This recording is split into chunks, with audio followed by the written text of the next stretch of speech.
Okay, this video is probably the most basic thing you got to learn for tree identification, right? We separate them. The first big category we separate is trees with opposite leaf arrangement. And I used to always teach it. The very first day of class, the students had to memorize ACCF, A-A-C-C-F. That's the abbreviation for the the Genera, genus names of the 5 genera that have opposite leaf arrangement. And then I added some plants later, and so we added the lion, lilac, and her 7 sons. But I'll try and think of something to use for the common names, but it's just not something I have a good handle on because, again, I always teach the Latin. For you, I advise you to learn those because they're the base. That's how you look them up in catalogs. So anyways, let's get started. The first A is Acer for the maples. And most of you know maples, right? So they're opposite. They're lobed. Here's the problem. Some are simple. Some are trifoliate. Some are pinnately compound. So there's a lot of maples out there that you may not know. I'm going to make a whole separate maple on the video, video on the maples, just so that you have that squared away. So again, this is a typical one of I call the big maples: Norway sugar, silver, and red. And then there's some other less common, but pretty easy. Here's our fruit, right? These are Samaras. They're on the fruit morphology. If you go look at those, this happens to be a sugar maple. They're shaped like a horseshoe, but so Acer. The first A is maples. Acer. Second A is Aesculus. Aesculus is the Buckeyes that many of you know, right? So here's the Buckeye we've already looked at, right? They're opposite and palmately compound. There are 2 different Aesculus. There's the Ohio Buckeye, that's this one. This one typically has 5 leaflets. There's only 4 on this one, but the leaves are smaller. They're more of a narrow elliptic, long acuminate tip, and very finely serrated. I don't know how well you can see that, but they're super finely serrated. Whereas the horse chestnut now, much bigger leaflets. First of all, this is what most horse chestnuts look like in the summer. They get a bacterial scorch like this, especially in dry years. It's really bad, magnified, but the leaflets are much bigger. They're obovate in shape. The teeth are much bigger and more pronounced than they are, look at that one, than they are in the Buckeye, right? So just think big leaf horses, horse chestnut, right? Smaller on the Buckeye. Regarding the fruit, this could be on a horse chestnut or a Buckeye. It can have spines. It can be smooth. You can't use the fruit to separate a Buckeye from a horse chestnut. You got to look at the leaves, or better yet, if it's late summer, fall, or winter, right, I go to the buds. Remember, even in the winter, I can ID this because it's opposite, and then I go to the buds. But here on the Buckeye, if you look at it, it's smooth and kind of a brownish color on the Buckeye. On the horse chestnut, it's this monstrous thing that's really dark, and oftentimes it's sticky. This is not yet, but typically by fall it will be sticky. So again, a big horse bud, large bud. So scientific on Buckeye is Aesculus glabra because the bud is smooth or glabrous. And on horse chestnut, it's Aesculus hippocastanum because I have a big hippo bud, right? I would like to know out there how many of you have uncles that think they have some Buckeye tree in the backyard because they're a big Buckeye fan, but in fact it's a horse chestnut. I think it's more people than you'd think. So that's the second A, Acer and Aesculus. Now we're going to start with the C's. The first C is Cornus. Again, I'm going to do a separate video. There's 3 different dogwoods we'll learn. I want to do a separate video on those to separate them all by their buds and their flower and their fruit. But to get dogwoods, again, we already saw this, but dogwoods have parallel venation. It's getting really hard to see this stuff, isn't it? Parallel venation, right? So we got the midrib, and then the veins parallel, go up, run up the leaf parallel to one another. So the 3 we'll learn are the native Cornus florida, the flowering dogwood, Cornus cousa, the cousa dogwood, and the cornelian cherry dogwood, right? But opposite, leaf is ovate, margin is entire, parallel venation. All the dogwood leaves look very similar. You have to use the other things to separate them. The other C is Cercidophyllum, which we've looked at a couple times. Here it is.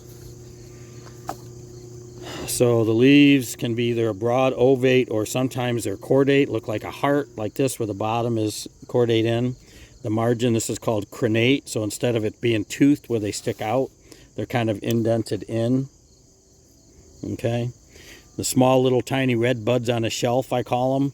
They look like little red shelves. So that's Katsura tree, or the scientific is Cercidophyllum japonicum. Again, one of my favorite trees of all time. So that's our second C. The F is for Fractionus, the ashes, right? So ash are opposite and pinnately compound. We actually only learned 2 trees that are opposite and pinnately compound. One is ash, and the other is box elder. So those are 2, a good little list. So pinnately compound, odd pinnate.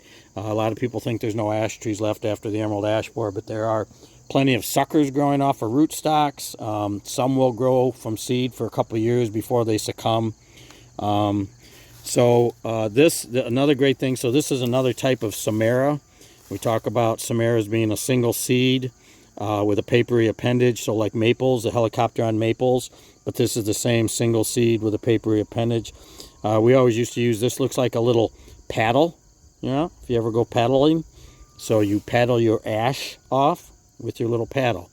Problem with this is they can be male or female trees, so they may or may not have the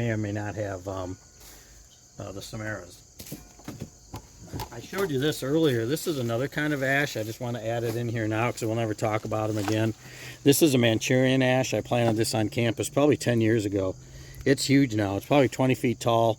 It has not succumbed to emerald ash borer. I believe, don't quote me, but either Michigan State or Ohio State, I think they're doing some hybridizing using this Manchurian ash because it's from a part of the world where the emerald ash borer is from, and it is showing resistance. So they're working on hybridizing this with the native green or white ash to try and get ash trees that are resistant.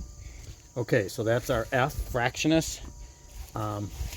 And then the 2 new ones we're going to add are tree lilac, right? So many of you know the shrub lilac, but there is a tree form, right? So it has a very much a lilac shaped leaf.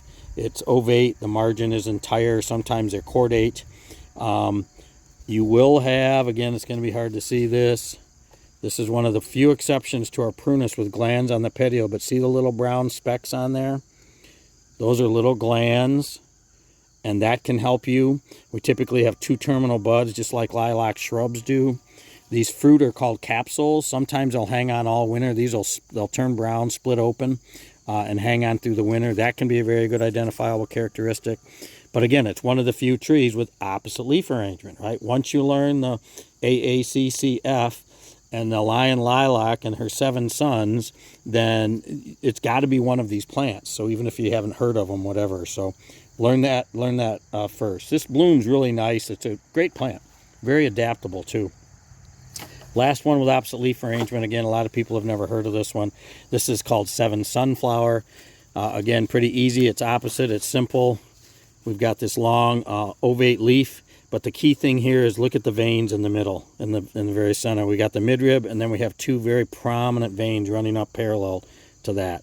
So a very unique leaf on 7 sunflower. These are just starting to flower. Again, it's the end of August. You can see they're just starting here. So it's one of the few plants that that blooms in the fall.